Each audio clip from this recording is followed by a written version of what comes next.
Hello, and welcome and thank you for joining me. This poster presentation is titled A Novel Pathway to Diagnosis of Hypermobile Spectrum Disorders and Hypermobile Ehlers-Danlos Syndrome, Empowering Patients with an Online Self-Screening Tool and Revolutionizing the Diagnostic Pathway Process. It was developed by Hypermobility Health Connect, co-founders Pauline Slater, Martin Shikluna, and Anne Chu.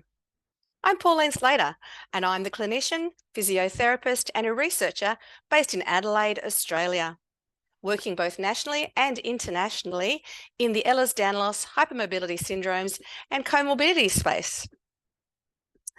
This project aimed to develop and evaluate an online screening tool, self-screening tool, designed to identify hypermobility-related conditions to support individuals in accessing appropriate diagnostic pathways and empowering them in discussions with their clinicians about HEDS and HSD.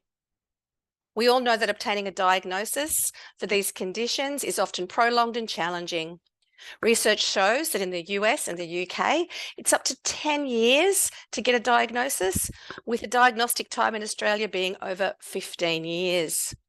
During this time, individuals receive and experience multiple invalidations and inappropriate diagnosis. They have delayed recognition of their symptoms, invalidations, and have to endure barriers to inappropriate care. Early identification and management is crucial for improving quality of life and reducing the burden both to the patient, their family, and the healthcare systems. The actual self-screening tool and how it was developed. To address this, we developed a self-screening tool for hypermobility, also known as the SSTH.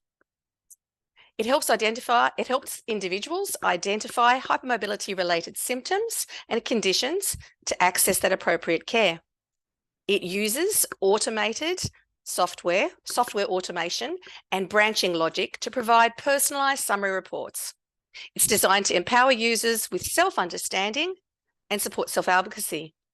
The tool itself was created and built upon research and the international criteria for 2017. It includes the Baton score, the Brighton score, and generalised joint hypermobility assessments, along with aspects and features of assessment for hypermobile spectrum disorder. The SSTH was developed using a multi-stepped, user-focused design process. The content was created using the criteria mentioned previously, and the branching logic was dynamically tailored based on questions and answers that then followed in a systematic way through the self-screening tool online. It then generated an automated, personalised summary report highlighting any at-risk individuals with probable conditions as an outcome. The SSTH was piloted with 10 individuals to evaluate both its accessibility, clarity, cultural and gender sensitivity, and the comfort and ease of use. Structured feedback was received from those individuals, and refinements to questioning and phrasing were used to improve the interface. The final release of the tool occurred in August 2025. The data collected focused on usability, relevance, demographic representation, and allowed individuals to provide feedback on the tool as they used it. 600 participants provided consent and an age validation to complete the tool over 31 days. The tool itself was released in Australia through search engine finding only. Participants ranged in age from 6 to 73 years old with a median of 35 years.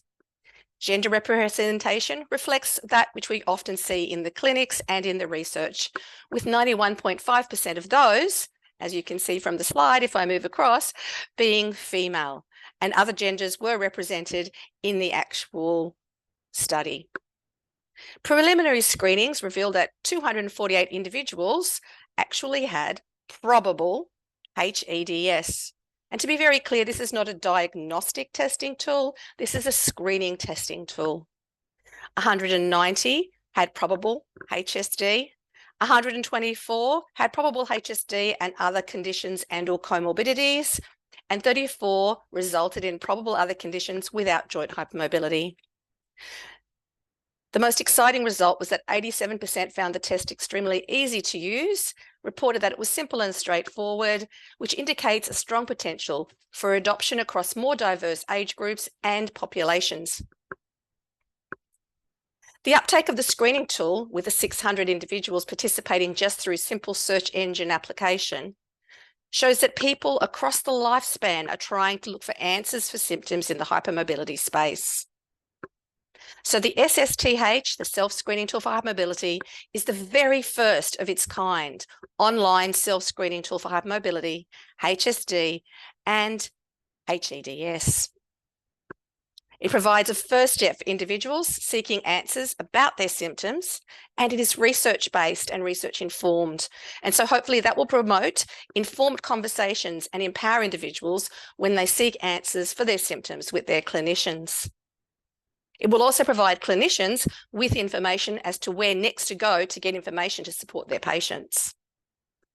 The limitations of this research include it was an exclusively Australian cohort that participated, and we had a short data collection period of only 31 days, which may limit the generalisability overall of these results. However, looking forward, ongoing research is required, and we will continue research on this tool. We want to understand better how users engage with their personalised summary reports, how that report affects conversations with clinicians, and how that might impact diagnostic timelines, treatment pathways, and outcomes for individuals with these conditions. Future research will expand the sample size, include international participants, and explore the self-screening tool for hypermobility's role in broader digital health initiatives to improve that early detection and management for HEDS and HSD. Thank you so much for listening today.